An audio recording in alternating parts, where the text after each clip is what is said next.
ఇంకొకటి ఇంట్లో కూర్చుంటారు. మేము చదువుతాము, వాళ్ళు నిజంగా ఊళ్ళో ఉన్నారా, పనిచేసే వాళ్ళ కాదా, ఆ విషయాలు చెప్పండి. అలాగే మీరు ఇంకోటి కాలువలు చెరువులు అన్నారు. ఈ కాలువలు చెరువులు కూడా గ్రామ సభ అనేది చాలా ముఖ్యం. రీసెంట్ గా మన గవర్నమెంట్ వచ్చిన తర్వాత మన 23వ తేదీ ఆగస్టు 23న గ్రామ సభలు పెట్టమన్నారు. ఈ గ్రామ సభ ఉద్దేశం ఏంది? చాలా చోట్ల ఇదే కంప్లైంట్. గ్రామ సభ అంటే ఒక నలుగురు కూర్చోబెట్టుకుని ఏదో 4 మాటలు మాట్లాడేసి వెళ్ళిపోతుంది. అది చాలా పెద్ద తప్పు.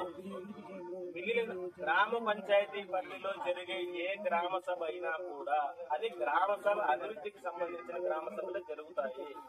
వాటికి చాలా ప్రాధాన్యత ఉంటుంది. కాబట్టి కనీసం 24 గంటల ముందు దండోరా వేయించాలి.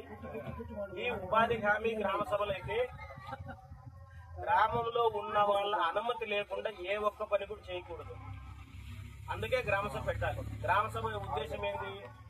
గ్రామ సభలో కూర్చున్నాక ఉపాధి హామీలో మనకు చేయడానికి ఈ సంవత్సరం ఏమేం పనులు అనుమతి ఇచ్చింది ప్రభుత్వము, అందులో ఏమేం పనులు ఉన్నాయి మనకి, ఆ పనులన్నీ చదివి వినిపించాలి. మీకు చదివి వినిపించిన తర్వాత మీ ఏవైతే ప్రభుత్వ భూములు ఏమున్నాయి, లేదంటే రైతులు 5 ఎకరాల లోపల ఉన్న వాళ్ళు, చిన్న సన్నకారు రైతులు, వాళ్ళు ఎవరైతే ఉన్నారో ఈ పనులన్నీ చదివినప్పుడు నేను ఈ పని చేసుకోవడానికి నేను సిద్ధంగా ఉన్నాను.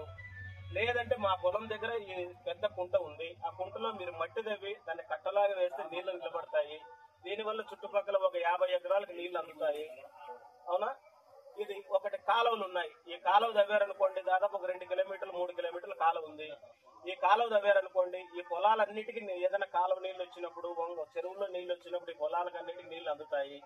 లేదంటే ఒక రోడ్డు పని ఉంది, ఆ చుట్టూ కంపలు కొట్టేసి ఆ గుంతలన్నీ పూర్తి చేస్తే ఏదైనా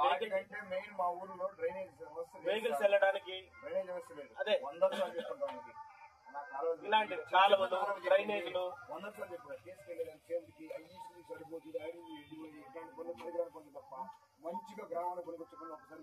అదే ఇలాంటి పనులన్నీ చర్చించడానికి గ్రామ సభ పెట్టాలి.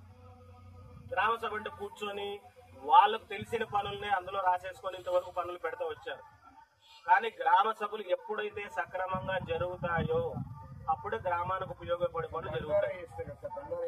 దండోర వేయాలి, ఖచ్చితంగా వేయాలి. దాదాపు మా ఊర్లో ఏపీలేదు, ఏపీసీ ఈ రోజు 500 మంది వస్తారు. మినిమం ఇంటికి ఒకరు వచ్చినా కూడా ఎందుకు వేయించలేదు దండోర? మీరు మేస్త్రీలు చెప్పడం కాదు.